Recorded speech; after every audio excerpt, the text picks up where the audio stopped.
Welcome to Comics Culture. I'm your host, Aaron Varnam. Today we have one of the most influential comic book writers of the last century. We have a man who's 17 years on the X-Men brought it from a B-list comic book to one of the best-selling comics in all of the world. Today I'm joined by Chris Claremont. Mr. Claremont, how are you doing today? Fine, thank you. Blushing from those compliments, but otherwise okay. Oh, good, good. I'm glad that I'm sure you hear these compliments all the time. So, I mean, but that doesn't necessarily mean I believe them. It's like, no. I'm just a young punk trying to get from one issue to the next and one story to the next. Well, you actually didn't start off in comic books. You wanted to be an actor, correct? Actually, I started off as a political theorist. Oh, wow. Okay. So that's a political theorist. You went to Bard? Yes. Bard? Okay. So you started off that, and then how did you kind of get into comics? Well, I wanted to take a course in acting because I liked it and it was fun, but there were too many students for the available course size, so the only way I could get in was by switching majors from political theory to acting. So I figured I'd do that, try it for a year, and switch back. So Bard was broken into what they call lower school, upper school. So freshman and sophomore years were sort of trying everything, getting your feet wet, figuring out what you want to do. Junior and senior, the upper school, was where you focused in, and in effect your bachelor's degree was sort of a mini master's in your preferential subject. So I started out flipping the coin between political theory and acting with a sidebar writer's workshop course because I like to write. And you have to understand that Bard, paid by the word, used to talking a lot. Bard gathered its professors from the working profession. So my mentor as a political theorist was a man named Hans Bertelsmann, who was a colleague of Heinrich Blücher, who was married to Hannah Arendt. So you connect the dots, and suddenly you're talking to someone who's Nobel level. And it was fun. But the more I did of acting, the more I liked it. The more I did of political theory, I could do it off the top of my head. So it was no big deal. So I began to switch. Eventually, I switched over to theater as my full major, which didn't make my advisor happy. Right. But all along, I kept writing. So when I graduated, I came down to New York, worked off-Broadway, worked in regionals, and started selling stories. And then at the same time, I worked, Bard would shut down for 2 months in the spring, back then, what they called field period. So the school was closed basically from Christmas through March 1st. And you were sent out to get an internship, basically, in your preferential field. My sophomore year, I went off to Israel and worked on a kibbutz for 2 months, which was an education in every sense of the word, because this was the interim between the Six-Day War and, it was exciting. But the first year, with the help of my parents' friend Al Jaffe, I got a job at Marvel. So then it evolved from that. Yeah. I mean, basically, Stan said, well, we can't pay you anything. And I said, well, this is academic. I'm not supposed to ask for pay. Oh, well, hell, come on in. They hadn't even invented the term intern at that point. I was a gopher. Oh, okay. So the bullpen in those days was John Romita, Herb Trimpe, Marie Severin, and Frank Giacoia. So you're looking at four of the finest artists and inkers in the business, and that's the in-house bullpen. Now, was he still there, or was he already on his way out? Ditko worked at home. Jack worked at home. As a matter of fact, Jack was in the process of leaving when I got there.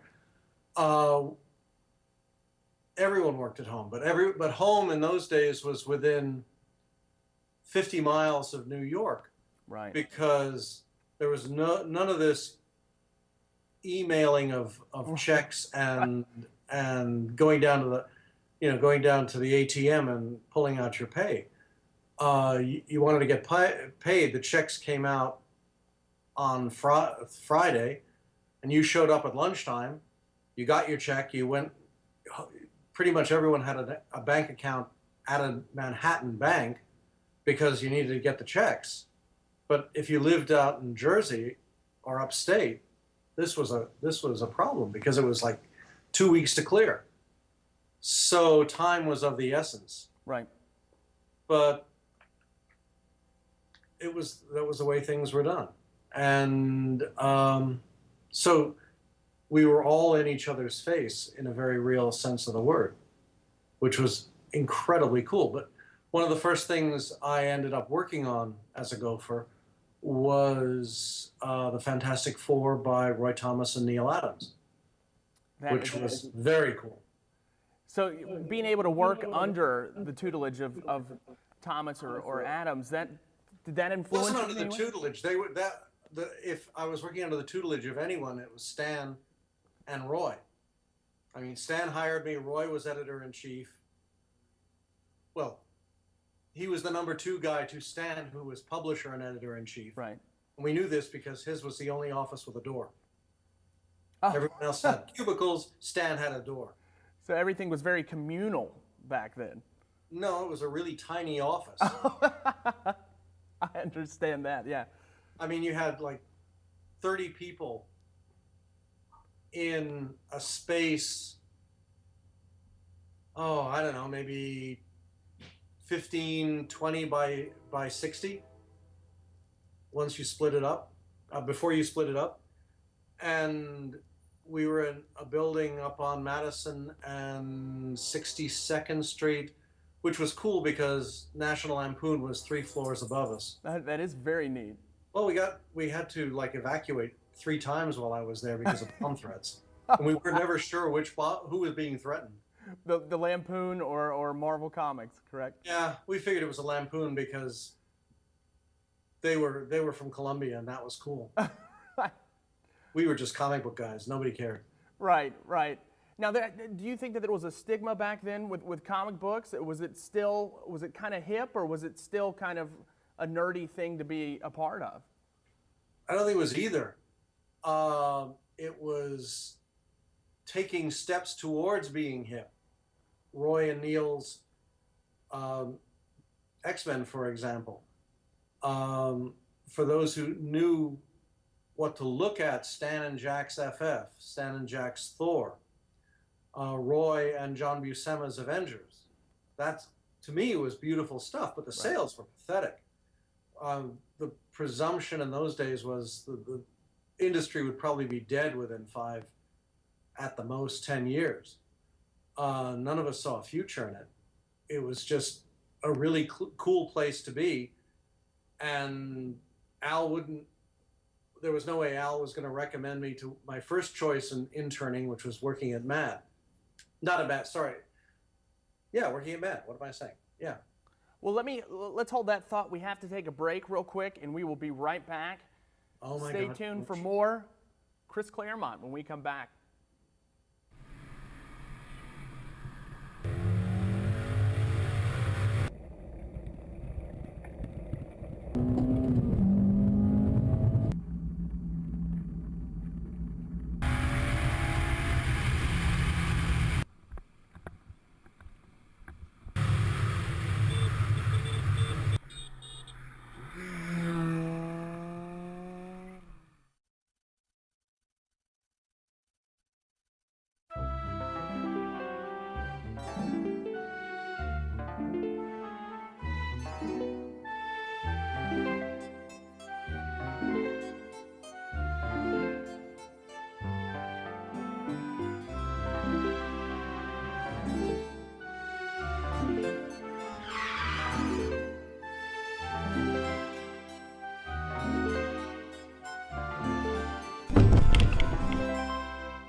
It's getting late, real late, and you have a lot of work to do. Your assignments are due in the morning, but you'll wait till the last day to do it. Instead of doing your work, you'll head for a party and forget all about your assignments. It's now 5:30 in the morning, and would you have time to finish your assignments after you partied so hard? I don't think so. Don't be a procrastinator. Do your homework. WNCP Radio The Hawk is the place to go to hear about what's going on campus and for the hottest new music and the best shows. Listening online is super easy. All you have to do is go to uncp.edu, find WNCP Radio at the bottom of the scroll down menu, and click on the live link. With new shows every week, it's always a good time to listen. While you're listening, you should like us on Facebook and follow us on Twitter to always know what's happening with WNCP Radio The Hawk. Welcome back to Comic Culture. We are once again joined by Chris Claremont. Mr. Claremont, we were talking before the break, we were talking about you started off as an actor and a political theory major. And sometimes you can kind of see that influence in your run on the X-Men, a historic 17-year run. There's some almost a Shakespearean slant to some of your storylines. And also a lot of political undertones. Can you tell me a little bit about how that early life influence from your college influenced your writing with the X-Men? Well, I would like to think it's in much the same way that any writer's life experience, whether it's at university or in the job market or just living, influences his or her approach to the craft and to the stories they want to tell and the characters they want to create. You draw from everything around you. When I said before about spending a field period in Israel, I was working on a kibbutz called Natif Halamed Hay, which is in the Haela, which, okay, that's like a couple of clicks from the old Jordan border. Cool. What else do you know about this location, I asked. And they said, well, David fought Goliath. Right. And I thought, okay, that's something you don't hear every day.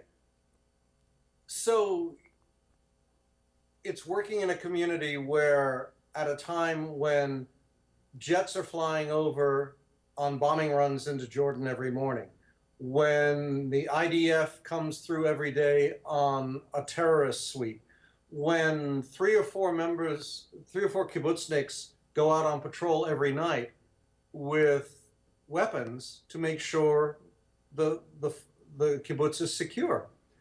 But it's also where a number of the members of the kibbutz have tattoos on their left arms. They were survivors of the Shoah. This is something you're not, when one is an upper middle class kid from Long Island, from New York, at the best of times, this is not the sort of thing that one is used to encountering. And when you meet people for whom the concept of Schindler's List is not abstraction, is not entertainment, it's much like in the film where you get to the last scene and you have the actors coming down with their counterparts who are still alive. And you realize, oh my God, these are real people. This is a real situation. Well, it's the same thing there. You cannot be a part of this. You cannot go into the old city in Jerusalem and walk around and not try to take some of it with you and in concert apply it to the stories you write, the characters you create, the conflicts you develop.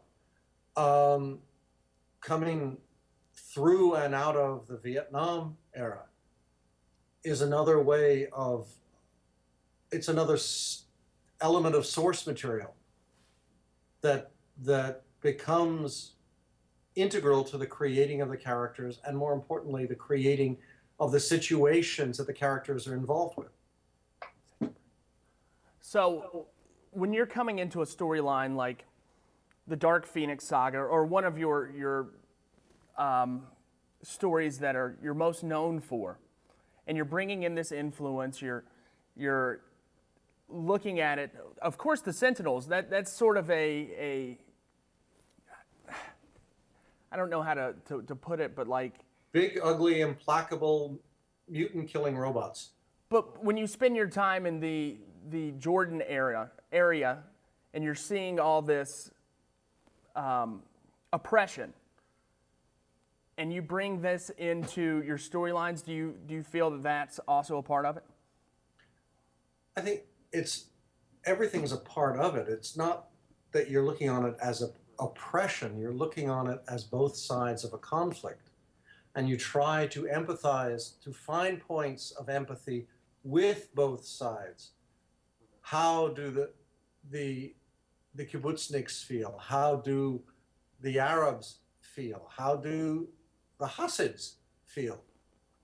You put yourself in their shoes and try to create, in the 100-odd panels you've got in a 20-page story, a means for a reader who may have no knowledge whatsoever about any of this to see the people on the pages of the X-Men, to have an understanding of their conflict and their reasons for doing something, and how and why that might be scary to civilians. I mean, one of the moments I remember from reading comics is a classic from FF, I think, 49, where Galactus has just landed on Earth. Right. And he's attaching his gizmo to the Baxter Building.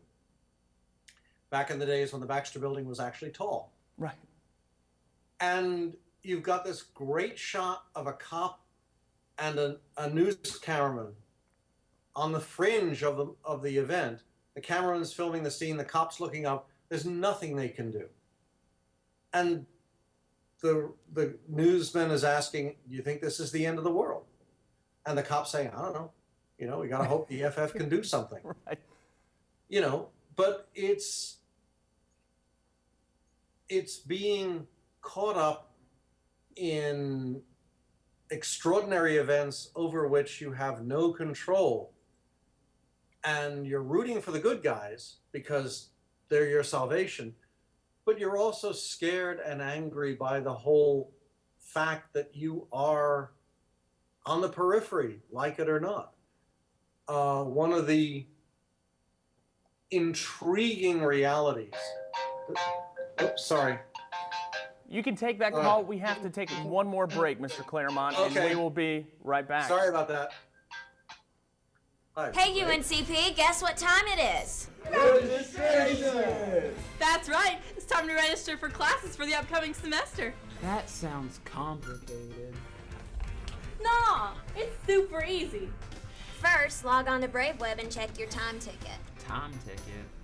That's the day and time you can begin registering for classes. Upperclassmen go first, followed by junior classmen. Next, make an appointment with your advisor to go over your transcript and schedule, and then you receive your pin. You mean I need a pin to register for classes? That's right. Without a pin, you can't get in. After you meet with your advisor, log into BraveWeb on the day and time of your time ticket and register for your classes. Some classes may be filled up, so always have a backup plan. Wowzers, that is super easy. Don't miss out. Check BraveWeb and meet with your advisor Today!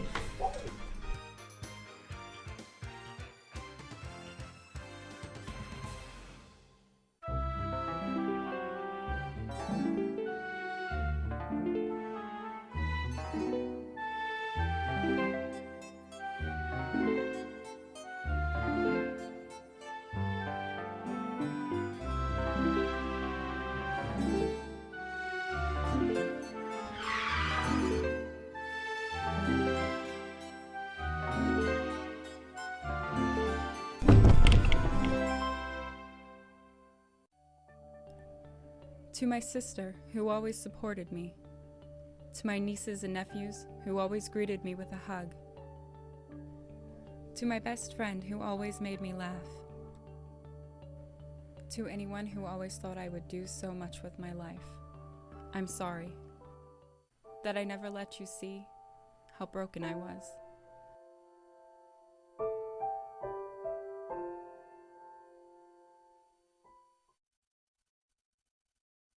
Welcome back to Comic Culture. I'm Aaron Varnam. Once again, we are joined by Chris Claremont. Mr. Claremont, Yep. it seems recently that Hollywood has discovered the art of comic books, and that they realize that there's big money in some of these storylines, and especially the X-Men franchise. And you ran 17 years on this book. Of course, they're using your stories. The latest X-Men movie that's about to come out is actually based on one of your most famous stories, Days of Future Past. Tell me a little bit about the process of the Hollywood contacting you about adapting one of your stories. Well, I think, sadly, the fallacy is Hollywood contacting me. Right. Fox has control over all the X-Men property, down to the most tangential character. So they, I think, working with the producers of the films, which is primarily Lauren Schuler Donner, and the director, which is now Bryan Singer, back where he started. Right. They decide this is a story we want to do, this is the film we want to make, and they go from there. And in each case, as with X-Men, X2, and to a certain extent X3, The Last Stand, the elements they decide to use from a specific story or storyline morph and mutate, as it were, as dictated by the needs of the film. I think one of the frustrations felt with The Last Stand was that because of all the shenanigans that went on just getting the film started, they didn't really get down to filming until May or June of '05, and they had a locked-in release date of May of '06. So there was, Fox basically froze the screenplay in first draft. So there was no chance for, I think, Simon Kinberg and company to modify it, to edit it, to have second thoughts, to put in elements that would make things more compatible, Right. more exciting, more empathetic. What you got was the Cliff Notes sketch of the Jean Grey story. And thanks, I have to say, in large part to the quality of the actors bringing the cast to life. I mean, who would have thought Kelsey Grammer as the Beast? Right. But it was brilliant. Me as the creator of the print material, as the writer of the source material, as an audience, would have loved to have seen the Logan-Jean relationship explored in a more eloquent, deeper aspect. But that's film. Right. You know, They you had get to what's- push it. Well, you hope for the best, you expect the worst. It could be Tolstoy or Fanny Hurst. Right.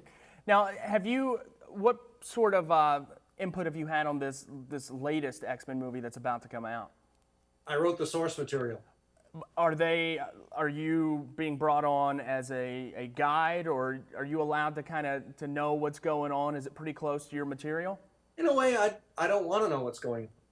I want to see it next May as audience. I'm certainly available.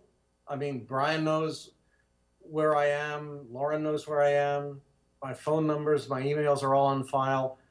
But that's their decision and their prerogative. And let's face it, it's two different worlds. You know, Brian's responsible for creating, I guess, a $150 million film balancing the talents of more quality actors and technicians than it is easily imaginable. I mean, this is my stock line, I'm afraid, but it's true. You've got 2 winners of the Best Actress Oscar. You've got a Best Supporting Actor Oscar who happens to be a knight. You've got an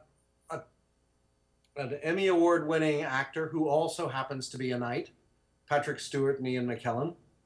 You've got a winner of the Best Supporting Actress in Anna Paquin. You've got the Best Original Screenplay Oscar winner in The Director. You have an Emmy winner in Peter Dinklage. I mean, you've got an Olivier winner in Hugh Jackman. Tony Award winners galore.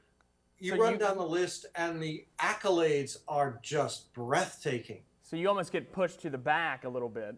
It's not a question of me getting pushed to the back. My story is the reason they're all there. Right. I don't have any problem feeling proud about this and feeling cool about this. I mean, when X1, we went to the premiere of X1, Famke Janssen came up to me and said, "You're going to do something cool with Phoenix, right?" And I'm sitting there kind of going, wow, Famke Janssen knows I wrote Phoenix. Right. You know, I have admired, the geek word is worshipped, Ian McKellen since I was a punk actor. And to have him come up and tell me how much he appreciated the work and valued doing Magneto, that's more ego boo than anybody deserves. I have no complaints on that. Yes, I'd like to see credit, but who cares? It's all coming. It got made. Right. No, it's that it got made, and that the stories are fairly consistent in their hearts to what John and I put down on paper, what Frank and I put down on paper. I mean, my classic line is, you look at Hugh Jackman, you look at Halle Berry. The size relationship is accurate, except in comics, Storm is 6'4", and Wolverine is 5'1". Well, in reality, Hugh Jackman is 6'4", Halle Berry is 5'1". But it's Hugh Jackman and Halle Berry, so who cares? Well, thank you so much. We have hit the extent of our time today. Oh, thank you. Sorry about that. No, you're fine. It's an honor that I was able to talk to you today.